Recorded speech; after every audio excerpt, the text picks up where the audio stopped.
Okay, so another source of energy जिसको हम discuss करेंगे that is ocean thermal gradient. Ocean thermal gradient जो है ये एक ऐसा सोर्स ऑफ एनर्जी है जो कि हमें वाटर की डिफरेंट लेयर्स में मौजूद टेम्परेचर के डिफरेंस से मिलता है। यानी जो अपर लेयर्स होती हैं वाटर की और जो लोअर लेयर्स होती हैं वाटर की, उनमें डिफरेंस ऑफ टेम्परेचर पाया जाता है। तो वहाँ से फिर उस डिफरेंस ऑफ टेम्परेचर जो है ना वाटर की डिफरेंट लेयर में या ओशन की डिफरेंट लेयर्स में जो डिफरेंस ऑफ टेम्परेचर पाया जाता है बच्चों, उसी को हम ओशन थर्मल ग्रेडियंट भी कहते हैं। ओके, अब ओशन थर्मल ग्रेडियंट जो है इसका डेफिनेशन है सबसे पहले difference in the temperature of surface water as compare to deeper layers is called ocean thermal gradient. Ocean का जो वाटर है उसकी सरफेस लेयर्स और जो डीपर लेयर्स हैं उनकी टेम्परेचर का जो डिफरेंस है that is called ocean thermal gradient. ठीक है, नेक्स्ट हम मूव करते हैं ओशन थर्मल ग्रेडियंट की ही एक्सप्लेनेशन में। तो हमारे पास यहाँ पे whenever we talk about ocean thermal gradient, तो in oceans particularly in tropical region के जो ओशन हैं उनमें, हाँ जी ठीक है, temperature of surface water is 25 degree Celsius. 25 degree Celsius है सरफेस वाटर का temperature and at the depth of a few 100 metres, थोड़े कुछ 100 मीटर्स में जो टेम्परेचर है वो 5 डिग्री सेल्सियस हो जाता है। यानी सरफेस लेयर्स में टेम्परेचर हाई है और डीपर लेयर्स में टेम्परेचर लो है। जिससे क्या होगा, अब सरफेस लेयर्स जो हैं उनमें टेम्परेचर हाई है और डीपर लेयर्स में टेम्परेचर लो होने की वजह से क्या होगा, जो हीट है उसकी कंडक्शन होगी from upper layers to lower layers. Heat conduct होगी अपर लेयर्स से लोअर लेयर्स में, क्योंकि हीट हमेशा फ्लो करती है फ्रॉम, कंडक्ट होती है from an area of high temperature to area of low temperature. Heat is conducted from regions of high temperature to low temperature. Uses हम इसका कैसे करते हैं ओशन थर्मल ग्रेडियंट का। So man has developed the technology to use ocean thermal gradient to run turbines for electricity generation. Electricity की generation के लिए हम टर्बाइंस को रन करते हैं इस एनर्जी से और अल्टीमेटली इलेक्ट्रिसिटी प्रोड्यूस करते हैं। और उसके बाद इसके ड्रॉबैक्स क्या है। नंबर 1, इट में डिस्टर्ब मैरीन इकोसिस्टम। जब हम ओशन थर्मल ग्रेडियंट को यूज़ करने के लिए मैरीन इकोसिस्टम के अंदर इंस्टॉलेशंस करेंगे फॉर इलेक्ट्रिसिटी जनरेशन, तो उससे मैरीन इकोसिस्टम डिस्टर्ब होगा। एनर्जी कंजर्वेशन, आगे फिर अब नया एक टॉपिक आ जाता है कि एनर्जी कंजर्वेशन क्या है। अब energy conservation simply is a process जिसमें हम एनर्जी का मोर एफिशिएंट यूज़ करने की कोशिश करते हैं और एनर्जी के जो रिसोर्सेज हैं उनको बचाने की कोशिश करते हैं ताकि वो जो रिसोर्सेज ऑफ एनर्जी हैं वो जल्दी एग्जॉस्ट ना हो। क्योंकि हमारा जो 95% एनर्जी कंजम्पशन है डेली, वो क्योंकि आती एग्जॉस्टेबल एनर्जी सोर्सेज से है जिनको हम फॉसिल फ्यूल्स कहते हैं। तो एनर्जी कंजर्वेशन बेसिकली इज़ यानी टॉपिक जिसके अंदर हम डिस्कस करेंगे कि कैसे हम एनर्जी के रिसोर्सेज जो हैं उनका मोर एफिशिएंट यूज़ करके उनको एग्जॉस्ट होने से जो है वो बचा सकते हैं जल्दी।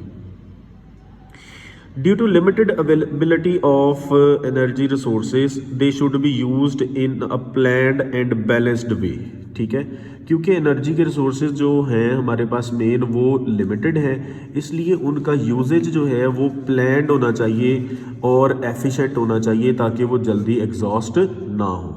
अब क्या वेज हैं एनर्जी कंजर्वेशन में be performed in following veg. Develop the end use energy efficient machines. ऐसी मशीन्स जो हैं वो डेवलप करें जो एनर्जी एफिशिएंट हो, कम एनर्जी ले और ज़्यादा काम दें। ठीक है, उनकी जैसे आप कहते हो किसी सिस्टम की जो वेस्टेज ऑफ एनर्जी है या किसी भी मशीन की जो एनर्जी वेस्टेज है उस वो कम होनी चाहिए। अच्छा, इंजन्स एंड मैन्युफैक्चरिंग प्रोसेस ये एफिशिएंट होने चाहिए, एनर्जी एफिशिएंट होने चाहिए। रिड्यूस वेस्टेज बाय रिसाइकलिंग, आप डिफरेंट किस्म के वेस्ट जो हैं उनको रिसाइकल करें। Drive less, walk and use public transport, public transport का यूज़ करें और यानी अपनी जो व्हीकल्स हैं, सेल्फ जो व्हीकल्स हैं उनका कम यूज़ करें। Switch off light and electric appliances when not in use and minimise the use of air conditioners. ये 5 पॉइंट्स बहुत ज़्यादा इंपॉर्टेंट हैं शॉर्ट क्वेश्चंस में, बल्कि पूछे भी गए हैं लास्ट टाइम के एग्ज़ाम में कि एनर्जी कंजर्वेशन जो है उसको कैसे किया जा सकता है, उसके लिए कुछ पॉइंट्स एनलिस्ट करें। तो यही वाले पॉइंट्स हैं और ये बहुत ज़्यादा इंपॉर्टेंट है शॉर्ट क्वेश्चन में। आगे है जी एक और टॉपिक हमारे पास, degradation and depletion of resources.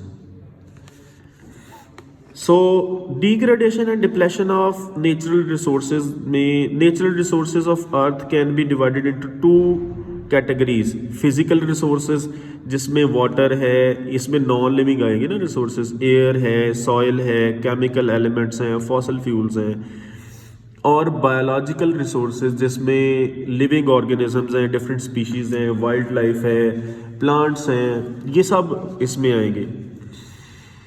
तो डिग्रेडेशन इनकी कैसे हो रही है? सबसे पहले तो जो लिविंग ऑर्गेनिजम्स हैं, लिविंग रिसोर्सेज हैं, उनकी एक्सटिंक्शन हो रही है। Man's activity such as fishing and over hunting result in extinction of species. Different species जो हैं वो एक्सटिंक्ट हो रही है ह्यूमन एक्टिविटीज की वजह से।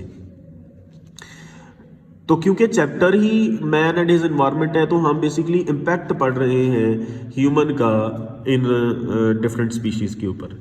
Fishing, many countries depend on food from sea, it has led to overfishing of productive coastal waters। ठीक है, तो ओवरफिशिंग हो रही है जिससे बहुत सारी फिश की स्पीशीज जो हैं they are at the verge of extinction, यानी इंडेंजर्ड हो रही हैं।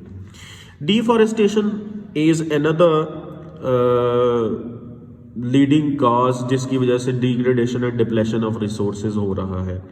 Cutting down of natural woodlands for land clearance, building material, fuel requirement is called deforestation।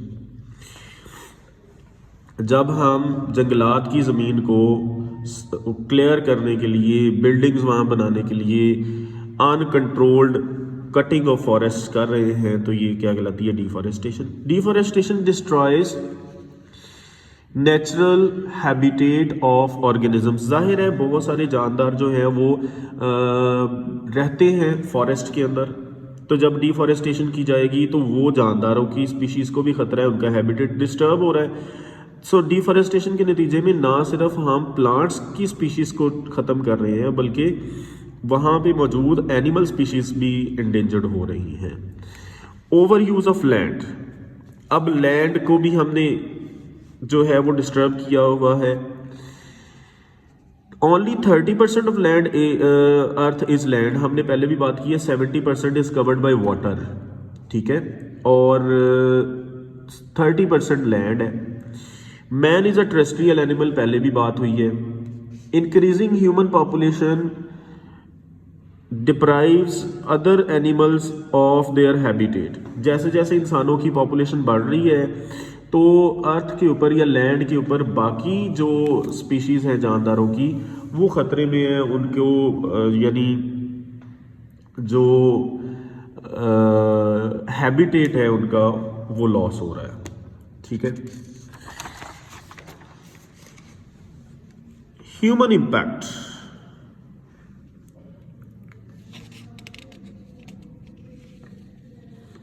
ये नहीं, अभी यहाँ पे हमारे पास पॉपुलेशन एक्सप्लोजन का टॉपिक है। पॉपुलेशन एक्सप्लोजन क्या है और इससे degradation and depletion of resources कैसे हो रही है, ये हम डिस्कस करेंगे। देखिए, पॉपुलेशन एक्सप्लोजन का मतलब है इंसानों की पॉपुलेशन का या किसी भी स्पीशी की पॉपुलेशन का बहुत ज़्यादा रफ्तार से बढ़ना और अनकंट्रोल्ड वे में बढ़ना, अनमैनेजेबल वे में बढ़ना। Increasing human populations make more use of land for homes, industry, roads, farming and recreation. यानी ये सब चीज़ों के लिए उनको ऑफिसेस बिल्ड करने के लिए, इंडस्ट्री बिल्ड करने के लिए, हॉस्पिटल्स बिल्ड करने के लिए, स्कूल्स के लिए डिफरेंट तरह से उनको लैंड की ज़रूरत है। ओवर यूज़ ऑफ वाटर, अब वाटर का भी ओवर यूज़ हो रहा है, इससे पहले लैंड का ओवर यूज़ हम पढ़ रहे थे। So water, over use of water disturbs natural recycling process. अब वाटर जो है हमने पढ़ा है ये एक रिसाइकल होने वाला नेचुरल रिसोर्स है, ये रिसाइकल होता है कुदरती तौर पर। लेकिन एक बात पहले भी डिस्कस हुई है कि वो रिसोर्सेज जो कुदरती तौर पे रिसाइकल हो सकते हैं वो भी डिस्टर्ब हो सकते हैं, हमारे इन्वायरमेंट में कम हो सकते हैं। जैसे वाटर क्राइसिस जो है वो बहुत बड़ा मसला है आज के दौर का जिसमें हम जी रहे हैं। हालांकि वाटर एक रिसाइकल होने वाला रिसोर्स है। क्यों वाटर फिर क्राइसिस का शिकार हैं हम? क्योंकि जिस रफ्तार से इन्वायरमेंट वाटर को रिसाइकल कर रहा है, हमारी कंजम्पशन उससे कहीं ज़्यादा है।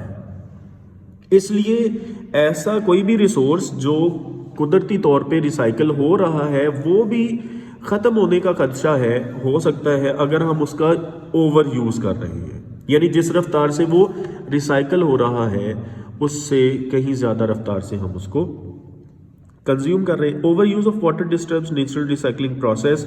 Over use of water outpaces the rate of water recycling through rainfall.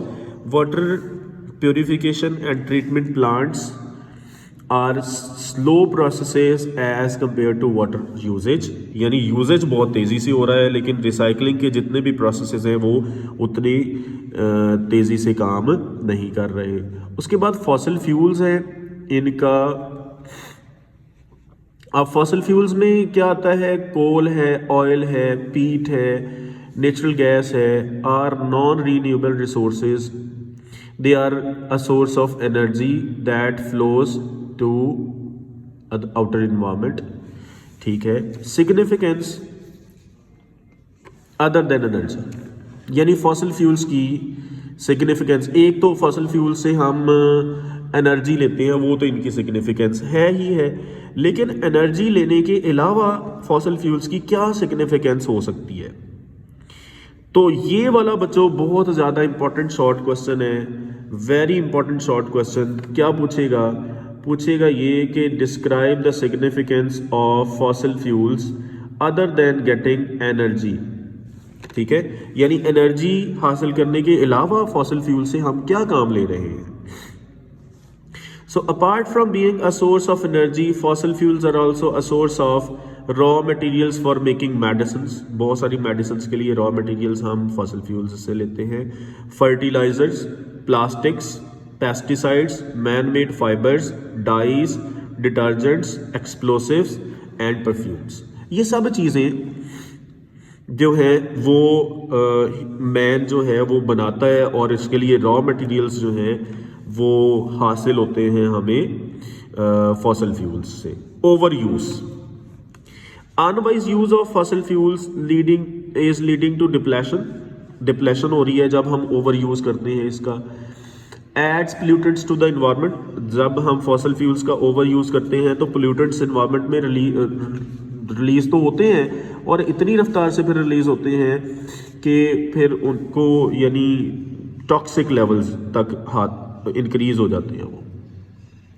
Modification of environment, in past human linked simple lives, हमें पता है इनिशियली ह्यूमन जो है वो प्रेडेटर के तौर पे काम करते थे और इस तरह से पॉपुलेशन बहुत कम थी, ये सारा कुछ। यूज लिटिल एनर्जी बहुत कम कंज्यूम करते थे। As man and society progressed consumption of material and energy increased. ठीक है, मॉडर्न हाउसेस जो हैं या मॉडर्न होम्स जो हैं, अब इनके अंदर जो अप्लायंसेज हैं या इनके अंदर जो गैजेट्स हैं वो बहुत ज़्यादा एनर्जी कंजम्पशन करते हैं। Use many energy consuming devices, washing machines, refrigerators, televisions, air conditioners, gas is required for cooking. Modern offices जो हैं इनके अंदर बड़ी हैवी किस्म की हैविडिटरी मशीनरी है जो एनर्जी का कंजम्पशन कर रही है। Modern offices require more energy for lightning, air conditioning, office equipments such as photocopiers, computer, telephone, fax machines वगैरह के लिए इनको बहुत ज़्यादा हैवी किस्म की एनर्जी की ज़रूरत है, बहुत ज़्यादा एनर्जी की ज़रूरत है। उसके बाद मॉडर्न ट्रांसपोर्टेशन है।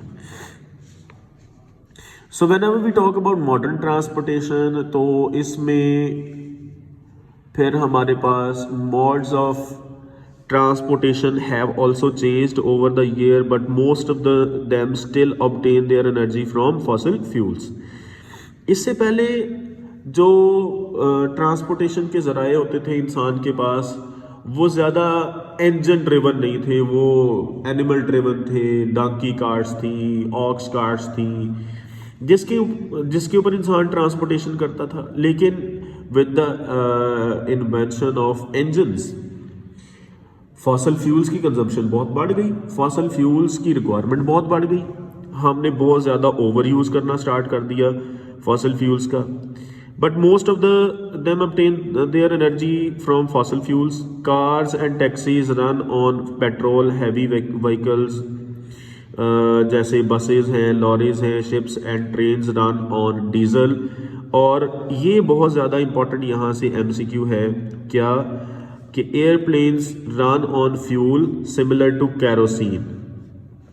ये आपको MCQ में आएगा कि एयरप्लेन्स जो हैं वो किस किस्म के फ्यूल के ऊपर रन करते हैं। They run on a fuel which is similar to kerosene. Okay जी, इट्स ऑल।